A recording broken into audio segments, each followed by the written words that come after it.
E vamos então ao capítulo 18, Gênesis, capítulo 18. Vamos meditar no capítulo inteiro, mas vamos começar lendo os primeiros versos do capítulo.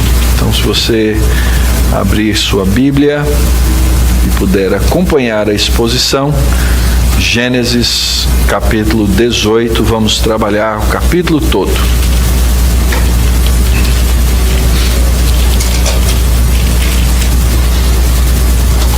Diz assim a palavra de Deus: Apareceu o Senhor a Abraão nos carvalhais de Mamre, quando ele estava assentado à entrada da tenda, no maior calor do dia. Levantou ele os olhos, olhou e eis 3 homens em pé em frente dele. Vendo-os, correu da porta da tenda ao seu encontro, prostrou-se em terra e disse: Senhor meu, se eu acho mercê em tua presença, rogo-te que não passes do teu servo. Traga-se um pouco de água, lavai os pés e repousai debaixo dessa árvore. Trarei um bocado de pão, refazei as vossas forças, visto que chegastes até vosso servo. Depois seguireis avante. E responderam: Faze como disseste. Apressou-se, pois, Abrão para a tenda de Sara e lhe disse: Amassa depressa 3 medidas de flor de farinha, faze pão assado ao borralho.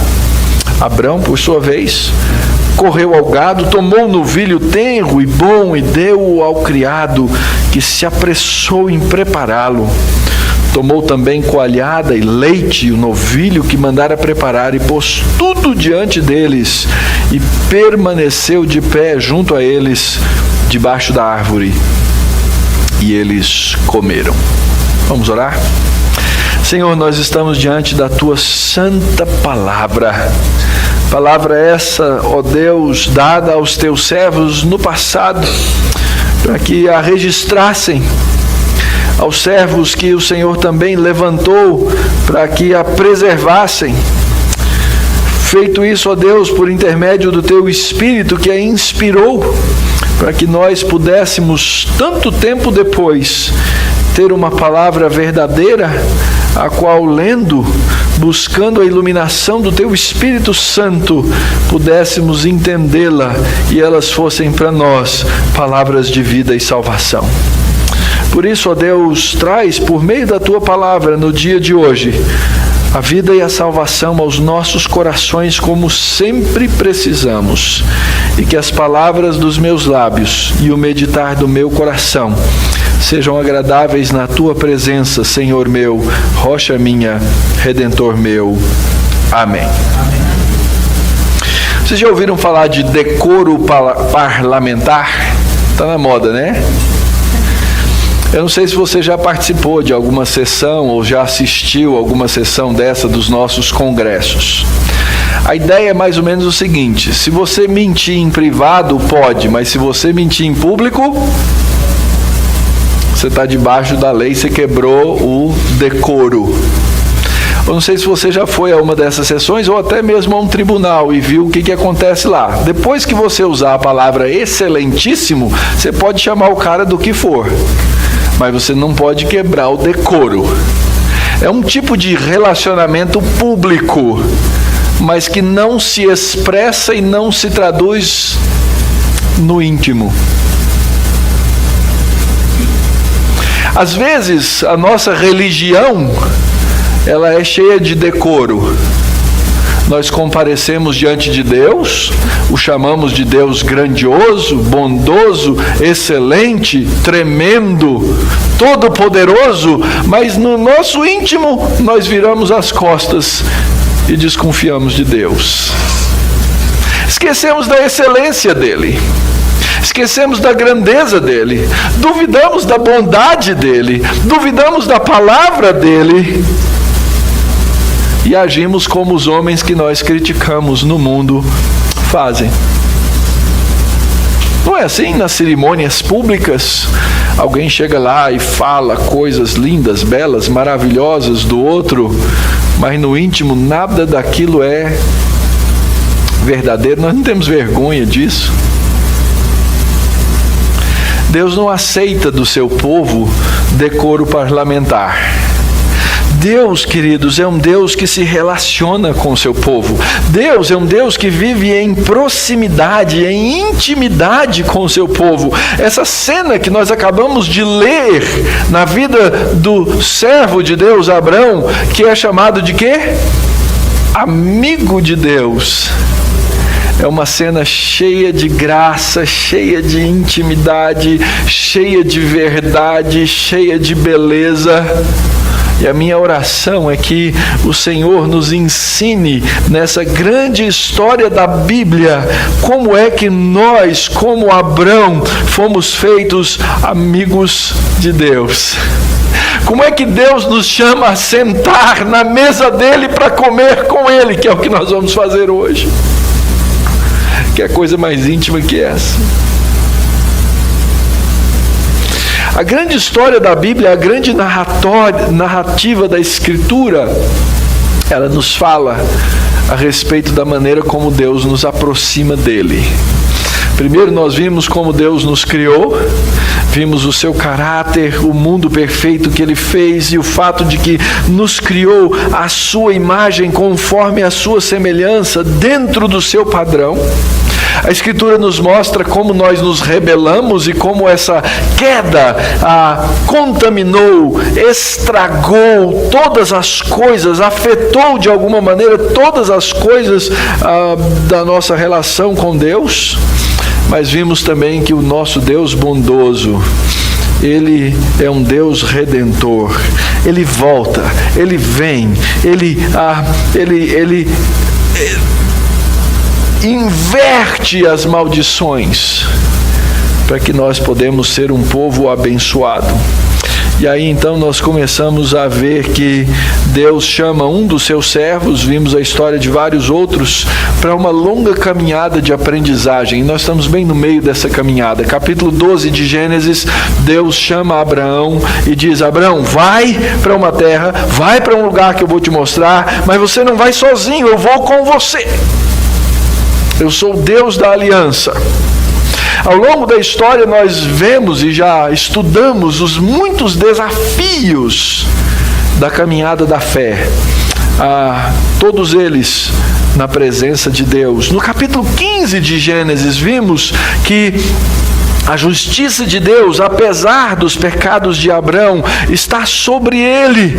Deus confirma o seu pacto, Deus confirma a sua aliança, Deus confirma o seu relacionamento com Abrão. Aliás, vocês já devem ter ouvido certamente que Deus tem vários nomes no Antigo Testamento. Existem dois que são os mais comuns. Um é o substantivo mais, digamos assim, genérico, que para nós traduziríamos por Deus, que é a palavra Elohim.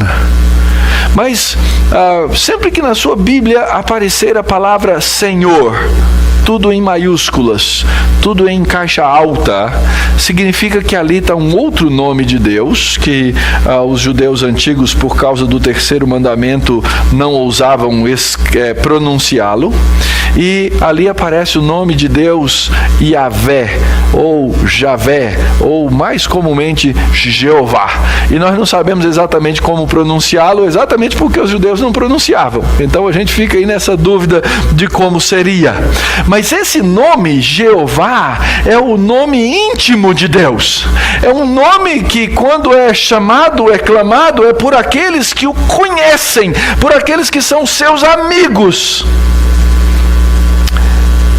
E Deus manifesta-se a esse homem, Abrão, dando-lhe a conhecer a sua intimidade, quem ele é. Nós vimos no capítulo 16 que os joelhos da caminhada muitas vezes vacilaram, tropeçaram. E Deus vai e levanta aquele homem. Deus, no capítulo 17, aparece a Abraão e confirma-lhe a aliança. E a última exposição, então, nós vimos no capítulo 17, e Deus aparece a Abrão, versículo 1 do capítulo, ele já tinha 99 anos. O Senhor lhe aparece e disse: Abrão, eu além de Jeová, eu sou também o Deus Todo-Poderoso. Anda na minha presença, sê meu íntimo, sê meu amigo, sê perfeito. E Deus então confirma com essa exortação, essa aparição de Deus a Abraão, é uma exortação que ele faz, e agora ele aparece de novo a Abraão numa circunstância totalmente diferente. Então, se você observar no capítulo 12, Deus vem e fala com Abraão. Se você observar no capítulo 15, Deus vem e fala com Abraão. Se você observar no capítulo 16, 17, Deus vem e fala com Abraão. E agora no capítulo 18, o texto começa dizendo exatamente: apareceu o Senhor a Abraão. E essa foi uma visita diferente. Essa foi uma visita na qual a graça de Deus se mostrou de maneira privilegiada, porque agora é a visita de um amigo a Abrão e Sara. O texto é muito interessante. Nós vemos aqui: apareceu Jeová a Abrão lá naquele lugar, nos carvalhais de Mamre, onde ele havia se instalado, e ele estava assentado à entrada da tenda no calor do dia. Naquela época eles não viviam por horas, eles viviam pela temperatura muito quente. Uma vez nós fomos visitar lá um deserto bem ali próximo, ainda no deserto do sul. A temperatura era 50 graus. Nós estávamos num pequeno ônibus. Na hora que a gente abriu a porta do ônibus, parecia que a gente tinha entrado dentro do forno. Tem uma senhora que estava lá, que eu não vou dizer o nome para que não haja problemas, ela diz assim: eu não desço, e não desceu. Tamanho era o calor, era imenso. Então agora está na hora mais quente do dia. Na hora mais quente do dia ninguém anda. Aliás, eles trabalham em horários alternativos, porque nessa hora ninguém consegue trabalhar. Mas de repente Abrão levanta os olhos, estava sentado ali na tenda naquela hora, e quando ele olha, 3 homens em pé diante dele. E nós vamos aprender na narrativa que estes 3 homens, na verdade, não eram 3 meros homens. Era o próprio Senhor e 2 dos seus anjos que aparecem diante dele para lhe fazer uma visita. Uma visita esperada, porém inesperada, porque não estava com o horário marcado. Era esperada porque Deus já havia dito no capítulo anterior: eu vou voltar. E quando eu voltar, eu vou cumprir uma promessa que eu fiz a você muitos anos atrás. Algo que Abrão vinha esperando ao longo da história, que era aquele que seria o seu filho. E então Abrão estava vivendo essa vida de espera. De repente ele levanta os olhos e Deus está diante dele. Eis 3 homens em pé em frente dele. Vendo-os, correu para a porta da tenda ao seu encontro e prostrou-se em terra. Essa expressão é linda, queridos.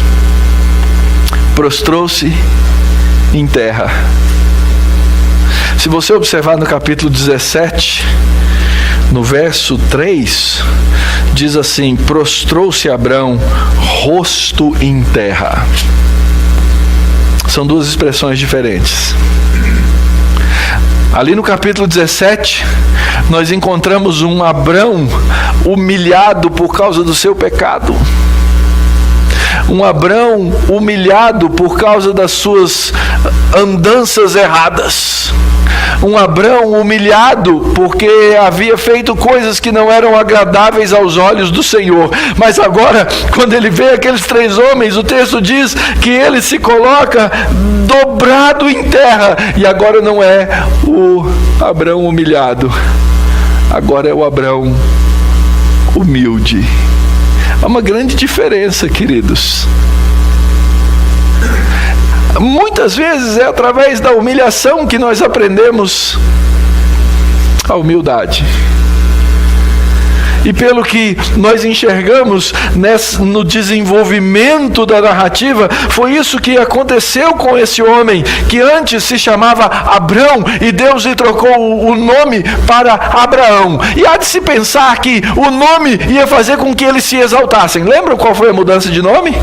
Ele chamava-se Abrão, e Deus disse, agora não, agora você se chama Abraão, porque eu vou fazer de você pai de numerosas nações. Isso que significa o nome Abraão. Era para Abraão se sentir orgulhoso, sair batendo no peito, agora eu vou ser pai de numerosas. Deus o ensina através da humilhação, a humildade. E esse homem que Deus chamou para ser o pai de grande nação, ou de grandes nações, agora se prostra humilde diante de Deus. Isso é a caminhada do crente, queridos. Isso é a caminhada do crente. Nós partimos da humilhação do pecado, a humildade diante de Deus, de saber que nós somos dependentes dEle. Curvados diante de Deus. Agora, depois de humilhados, humildes para servi-lo, para receber a visita graciosa de Deus. Essa é a nossa grande tensão, porque nós sabemos que, na verdade, o nosso eu natural, ele é cheio de quê? Cheio de orgulho, cheio de jactância, cheio de importância própria. Não é não?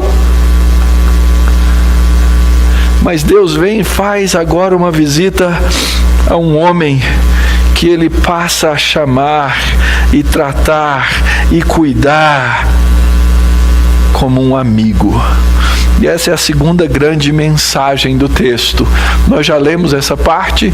O Senhor chega e Abraão humildemente diz, Senhor, se eu encontro misericórdia diante de Ti, se eu acho misericórdia na Tua presença, por favor, deixa que eu Te sirva. Come da minha mesa. Come do meu prato. Isso é amizade, queridos.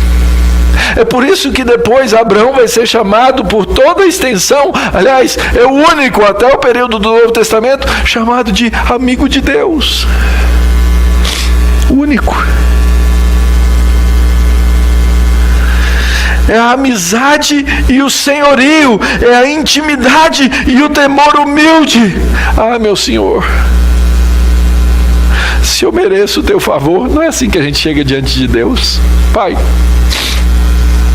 se eu mereço o Teu favor, se o Senhor for misericordioso comigo, eu sou Teu servo. Não é essa a posição do homem de Deus?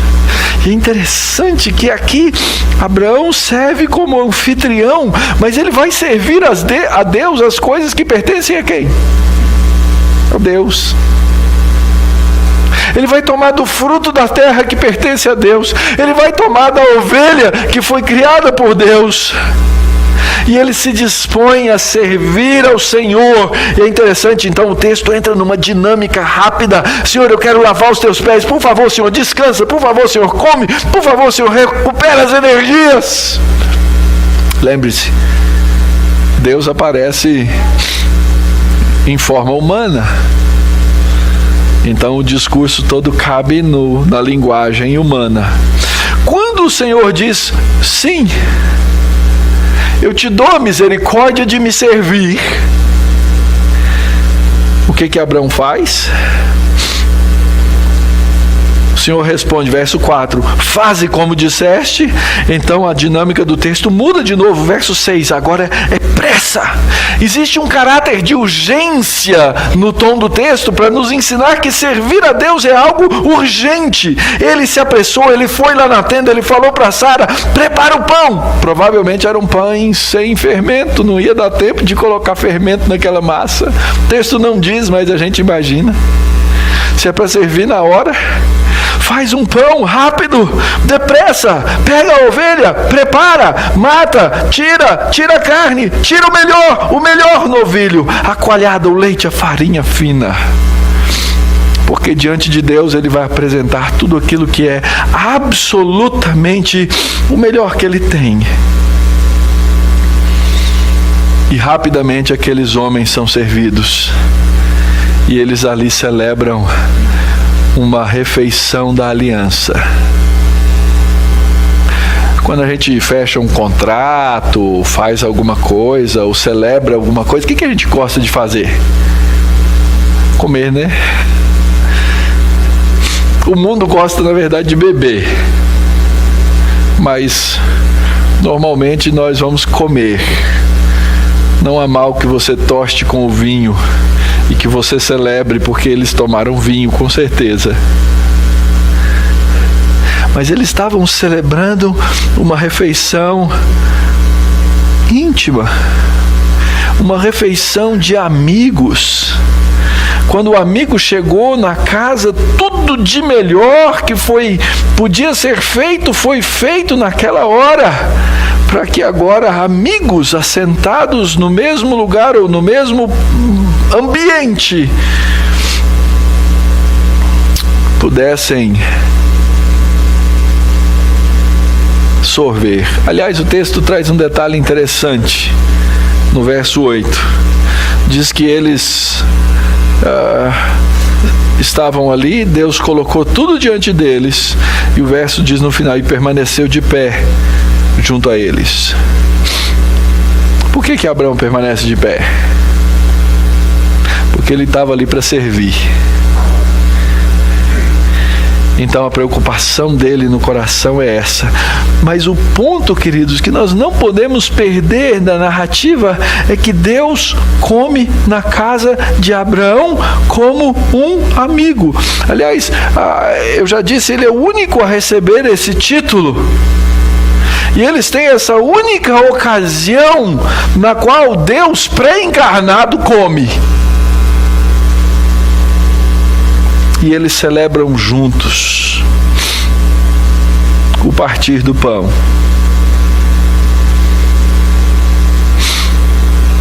Isso não é para todo mundo. Isso é para aqueles que são chamados amigos de Deus. E o Senhor Jesus disse o quê a nosso respeito, a respeito da igreja? Lembra? Abraão é servo, mas Abraão é amigo. Onde é que Jesus tira aquela expressão lá no Novo Testamento? Já não vos chamo servos, mas amigos. E certamente aqueles que liam a Escritura iam lembrar na hora de Abraão. Puxa vida, aquela refeição maravilhosa, agora eu sou parte dela. E Deus se assenta, e Deus confirma as suas promessas. Talvez Abraão ali naquela hora se lembrasse dos problemas passados, das coisas erradas que fez, dos problemas que ele mesmo tinha criado. Mas Deus confirma a sua aliança. Verso 9. Então lhe perguntaram: Sara, tua mulher, onde ela está? Já ouviram essa pergunta na Bíblia? Já ouviram? Gênesis, capítulo 3. Onde vocês estão? Agora ele pergunta: onde está? Abraão respondeu: está aqui na tenda, ó. O Senhor mencionou o nome de Sara, não mais Sarai, lembra? É a nova mulher feita. Cadê Sara? Sara deve ter ficado toda perturbada. Falaram o meu nome.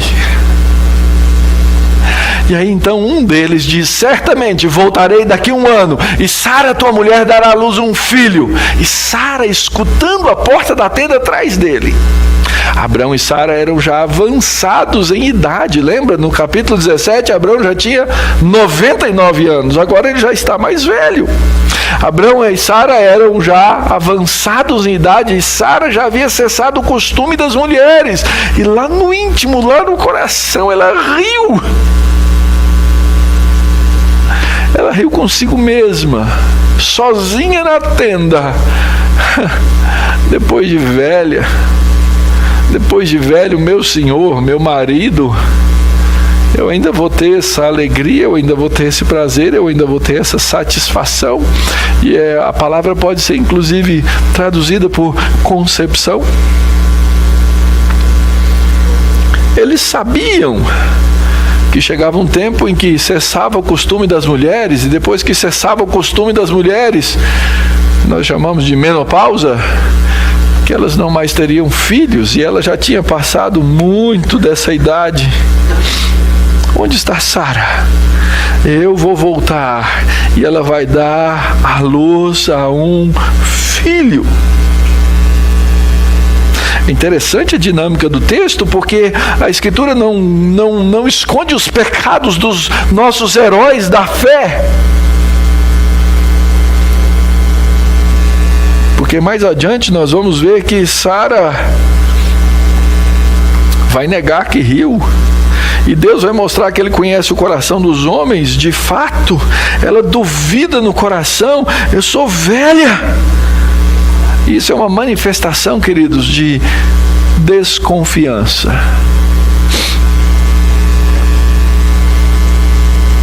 E aqui de novo vem a história da caminhada da fé e a história do crente. Nós não somos assim? Você tem medo de alguma coisa? Em algum momento da sua vida você tem medo de alguma coisa? Se você tem esses temores e eles corroem você por dentro, é por uma razão simples. Você não confia em Deus. É nessas horas que nós tornamos a nossa amizade em decoro parlamentar. Falamos com Deus: Senhor, o Senhor é todo poderoso, mas isso aqui eu duvido, ó. Isso aqui eu duvido que o Senhor faça. No íntimo, queridos, nós somos assim como Sara. O desânimo dela havia sido tão grande por tanto tempo que ela chegou àquela situação de chamar a serva, a escrava dela, e colocar na frente do marido e dizer assim: dorme com ela, tem um filho. Já imaginou o desespero de uma mulher para fazer isso? Qual aqui faria isso?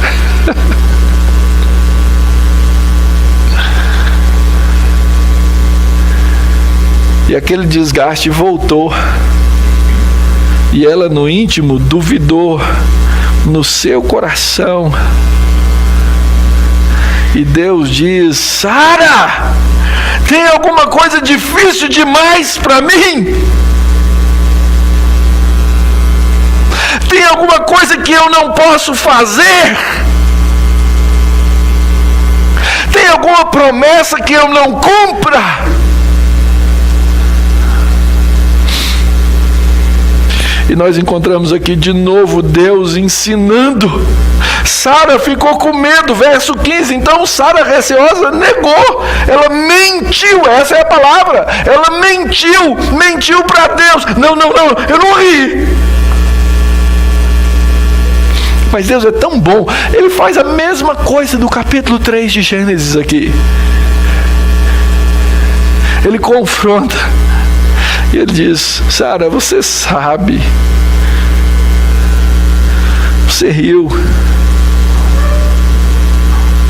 Você riu. Isso é o que aparece na Bíblia e que eu chamo, e que chamei quando expus Gênesis 3 para vocês, de confrontação da graça. Se Deus te ama, Ele não vai deixar você ficar mentindo para Ele. Porque se tem uma coisa boba que nós achamos na nossa presunção que podemos fazer, é o quê? Mentir para Deus. Você pode até enganar os homens, você pode até usar decoro parlamentar, mas você não consegue enganar a Deus. Aliás, é tão interessante que a Escritura diz assim: não é isso que fizeste? A mesma expressão de Gênesis 6. Que é isso que fizeste? Mesma coisa, queridos. E Sara riu.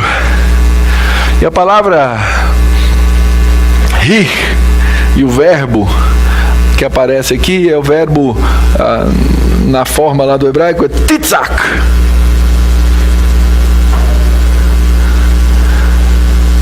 E Deus confirma a promessa, falou assim: você vai ter o filho. E quando você tiver esse filho, você vai lembrar para sempre desse caso, porque eu vou chamar o menino de Itzak. Para você lembrar que quando eu disse, você duvidou. Que você duvidou no coração. Mas não é para te humilhar. É para te lembrar que eu sou um Deus fiel. Cada vez que você chegar na porta da tenda para gritar o menino, fala assim: Itzak! Puxa vida. Eu duvidei de Deus e está aqui ele crescendo, ó. Eu duvidei de Deus e está aqui ele servindo a Deus. Cada vez que ela gritava o nome do filho, ela lembrava da confirmação da promessa.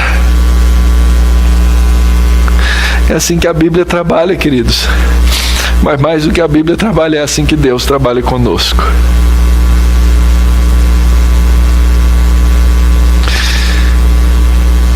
Deus não deixa eu esquecer dos meus pecados.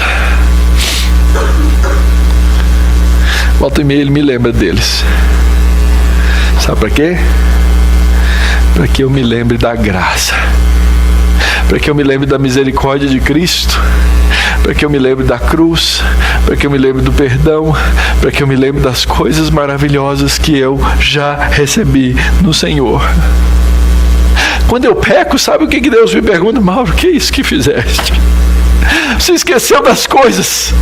Eu venho te lembrar essas coisas. Como nosso Deus é gracioso, queridos. Como nosso Deus é bom.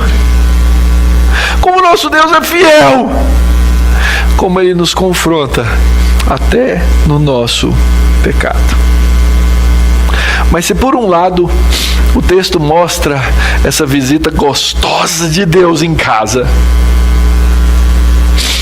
por outro lado o texto nos mostra que receber visita de Deus quando você não é amigo dele não é um negócio legal. Não é bom. Eu discutia ontem a respeito de uma situação de uma família.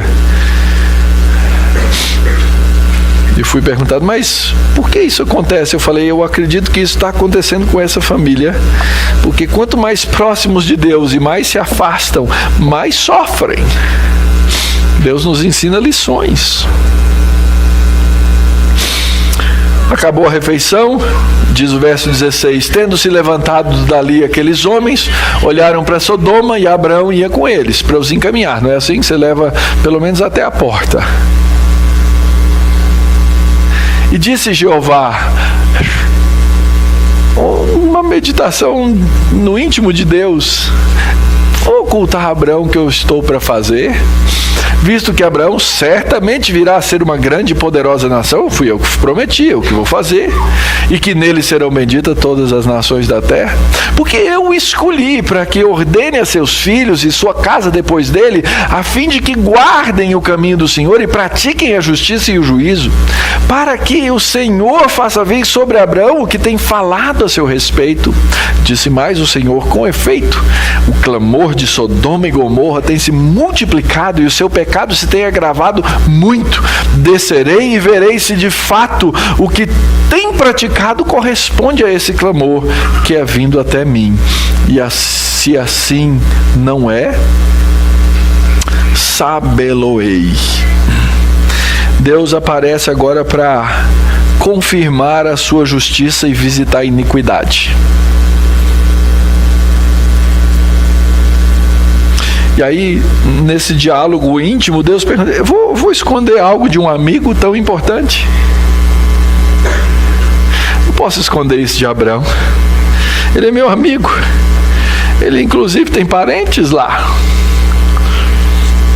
Eu vou fazer dele essa poderosa, grande nação, como eu prometi no capítulo 12, estava lá. Aliás, o texto diz assim, eu o escolhi. O verbo que aparece aí é o verbo conhecia, a ideia de alguém extremamente íntimo de Deus. Ele é meu amigo, ele é um profeta, o profeta precisa saber a sua verdade. Eu estabeleci Abraão para que ele mantivesse essa fé e ele conduzisse os seus filhos e a sua casa por esse caminho, para que eles guardem o caminho do Senhor, para que eles pratiquem a justiça. E aí então Deus diz, eu vou contar para Abraão, meu servo, meu amigo, porque ele precisa ouvir. E aí então é que vem a mensagem de juízo de Deus. Ele diz assim, eu ouço coisas, eu ouvi um clamor a respeito dessas cidades, eu vou lá ver e verificar. Vamos voltar no capítulo 3. Deus sabe do que está acontecendo em Sodoma e Gomorra, assim como Deus sabia o que havia acontecido com Adão e Eva. Mas Deus faz o quê? Deus volta no jardim, e aqui Deus volta a Sodoma e Gomorra para ver o que está acontecido. E aí então ele diz, eu vou verificar. Observa que existe um padrão para o juízo. Isso aconteceu no capítulo 3 de Gênesis, isso aconteceu no capítulo 6 de Gênesis, e isso agora vai acontecer no capítulo 18 e 19 de Gênesis. Deus estabelece um padrão para o seu juízo. Eu tenho ouvido que o pecado de Sodoma e Gomorra se multiplicou tremendamente. Quando a gente fala em pecado de Sodoma e Gomorra, o que a gente pensa? Pecado sexual, a sodomia, a homossexualidade. Mas é muito mais do que isso, queridos. O pecado sexual é só uma parte, ou é só um resultado. Na verdade, o conceito é que aqueles homens, e quando nós vamos ver isso no próximo capítulo, eles estavam embrutecidos, eram brutos. Traz aí. Eram homens que negavam a verdade de Deus, eram cheios de orgulho. E a gente pensa assim, que horror, hein? Devia ser aquela cidade. Ezequiel 16 diz que Jerusalém tornou-se pior do que Sodoma.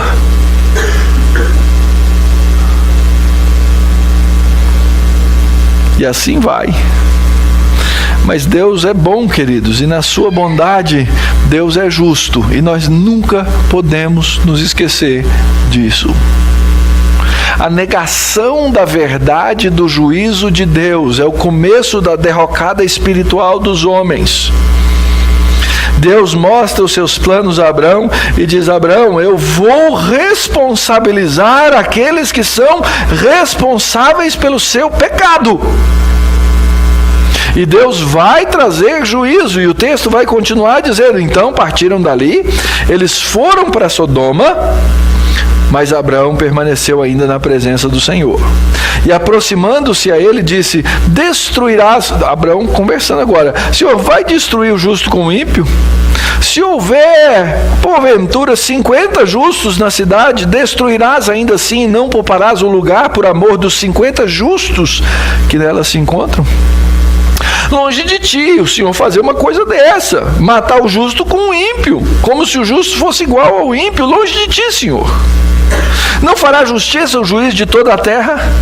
Então disse o Senhor Jeová, se eu achar em Sodoma 50 justos, Abraão, eu pouparei a cidade toda por amor a eles. Disse mais Abraão, eis que me atrevo a falar ao Senhor, eu que sou pó e cinza. Lembra do humilde? Não é aqui, queridos, decoro parlamentar, é verdade. Na hipótese de faltarem 5, ou seja, 45, destruirás por isso toda a cidade? Ele respondeu, não a destruirei. Se eu achar ali 45, eu garanto. E aqui aparece, de fato, o Abrão intercessor. O homem que intercede. E é interessante, quando a gente vai nas variantes textuais, não quero entrar em muitos detalhes aqui, mas a nossa Bíblia, ela é, na verdade, o texto final que nós temos, a gente obtém comparando vários textos. E a gente chega a esse texto final, porque não tem nenhum escrito de Moisés, nem de Gênesis original. Então, quando a gente observa as variantes desse texto, é muito interessante. Nosso texto diz, então Abraão permaneceu na presença do Senhor. Só que nas variantes você observa que vários textos antigos dizem exatamente ao contrário. O Senhor permaneceu diante de Abraão. Os escribas antigos, cheios de escrúpulos, acharam que isso era uma forçação teológica demais, dizer que Deus permaneceu na presença de um homem. E eles inverteram o texto. Mas o texto diz, o Senhor permaneceu. Deus permaneceu com o seu profeta. Deus permanece com os seus amigos. Então ele diz, Senhor, seja justo, abençoe, eu sei que o Senhor é justo. E aqui tem uma característica importante de um profeta intercessor, chama-se compaixão. E ele pergunta, Senhor, o Senhor vai exterminar o justo junto com o ímpio? Eu sei que o Senhor não é assim. Longe do Senhor fazer uma coisa dessa. E aqui nós vemos outra característica do intercessor, é aquele que, tendo recebido graça, almeja graça, deseja graça, age com graça. O que Abraão estava dizendo, Senhor, pode ser que lá na cidade tenha mais amigos seus. E se é amigo seu, é amigo meu. E se é amigo meu, não quero ver nessa situação. E o diálogo continua. Disse-lhe mais ainda Abraão, e se porventura o Senhor tiver 40? Deus responde, não vou fazer por amor dos 40. E ele insistiu, não se ire, Senhor, falarei mais ainda se houver 30. Respondeu o Senhor, não farei se eu encontrar-lhe 30. E continuou Abraão, eis que me atrevi a falar ao Senhor, se porventura houver 20. O Senhor respondeu, não destruirei por amor dos 20. Disse ainda Abraão, não se ire o Senhor, se de fato somente mais essa vez. E se tiver 10, Senhor? E respondeu o Senhor, não a destruirei por amor dos 10. E tendo cessado de falar a Abraão, retirou-se o Senhor. E Abraão voltou para o seu lugar. O Senhor sai de cena. E agora entra na cena, ou vão entrar na cena posteriormente, os outros dois. Deus fica com Abraão. Os dois vão adiante. Isso é algo muito interessante na narrativa. Por que Abraão começa em 50? Porque 50 seria a metade de uma pequena cidade. E ele vai até 10 por quê? Porque até 10 ainda é uma comunidade. Menos de 10 aí é a salvação individual. Então ele vai de 50 até 10. Mas o que a gente observa aqui é que se estabelece na narrativa um padrão do juízo, ou se confirma um padrão do juízo divino. Nós já vimos isso no capítulo 3, já vimos isso no capítulo 6, 7, 8 e 9 de Gênesis, e agora de novo. Primeiro, há uma investigação, Deus confere. Segundo, ele envia 2 testemunhas. Lembra lá no Novo Testamento como é que Deus diz que eu devo confrontar um irmão? Primeiro eu vou sozinho e confronto. Se o irmão não responder positivamente ou realisticamente, o que eu faço? Eu levo 2 testemunhas. Deus mandou os 2 anjos lá como testemunhas. Mas muitas vezes, queridos, nós vemos isso na igreja e fora dela, que os fiéis envolvidos no juízo, falta-lhes compaixão e misericórdia. Às vezes a gente vê isso na igreja. Gente que quer ver o circo pegar fogo. Ele não denuncia o outro, ele não fala do pecado do outro com o intento, com o intuito de restaurar. Ele fala porque ele quer ver o outro arder mesmo. Isso é grande pecado. Em toda a história, queridos, o que nós vamos descobrir é que não tinha nenhum intercessor suficiente, porque Abraão não podia dizer, Senhor, se tiver um justo lá, eu vou lá e morro no lugar dele. Ou, ninguém é justo, eu vou lá e morro. Abraão não podia fazer isso. E nós percebemos na história que há necessidade de um intercessor maior. E aqui é exatamente que nós enxergamos a figura do intercessor Jesus, que que pode fazer por pecadores aquilo que Abraão não podia fazer. Jesus que disse: eu vou no lugar dos pecadores, para que eles possam ter vida. E nós vimos isso já tendo acontecido na vida de quem? Do próprio Abraão, que chamava-se Abrão e agora chama-se Abraão, que creu e isso lhe foi imputado para a justiça, e que era inimigo de Deus e agora se tornou amigo de Deus e come com Deus, e não só isso, torna-se um intercessor pelos outros. Essa não é a história da igreja? Vós que não erais povo, mas agora sois o quê? Povo de Deus. Vocês que não tinham misericórdia, mas agora alcançastes misericórdia. Vocês que na verdade eram inimigos, mas se tornaram amigos. Essa é a história da igreja, queridos. Nós agora, e por isso nós dizemos que a igreja alcançou, baseado naquilo que a Escritura ensina, um papel de intercessora, naquilo que nós chamamos de o sacerdócio universal dos crentes.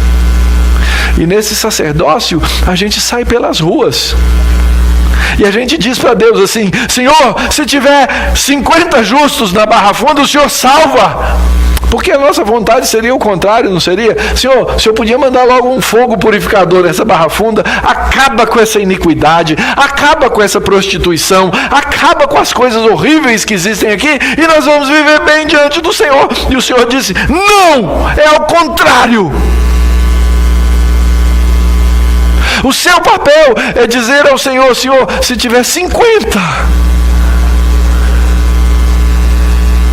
E Deus vai te dizer assim: filho, não tem nenhum. E aí você diz assim: mas tem o sangue de Jesus, que pode salvar essas pessoas, queridos. Esse sangue que salvou a sua vida.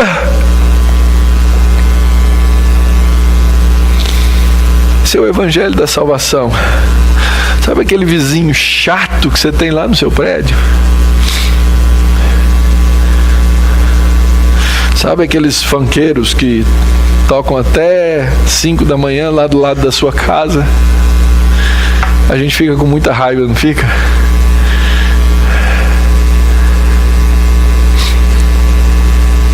Mas o nosso papel deveria ser de interceder.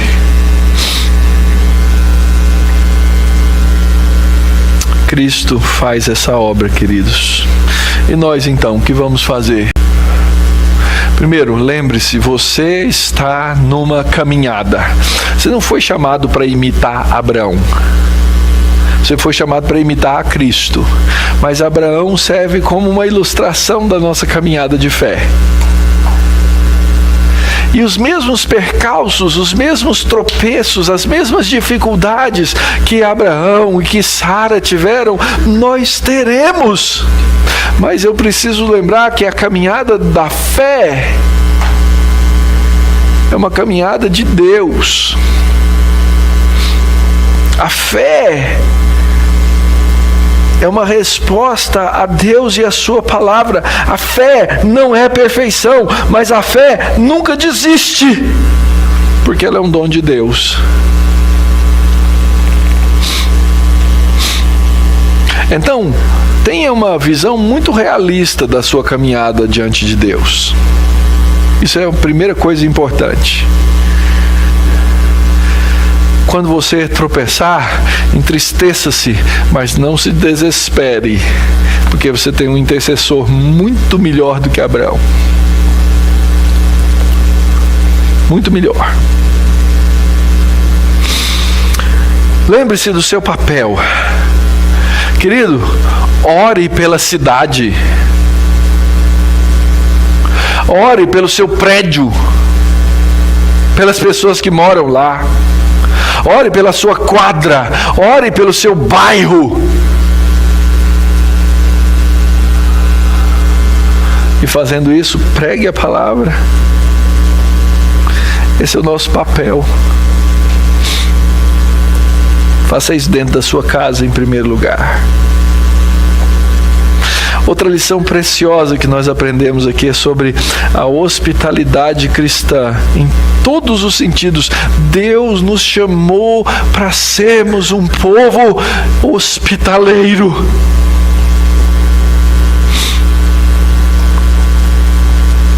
Para ser um povo que recebe, que ama, que cuida, que dá o melhor, que abre as suas portas. Aliás, a Escritura diz assim,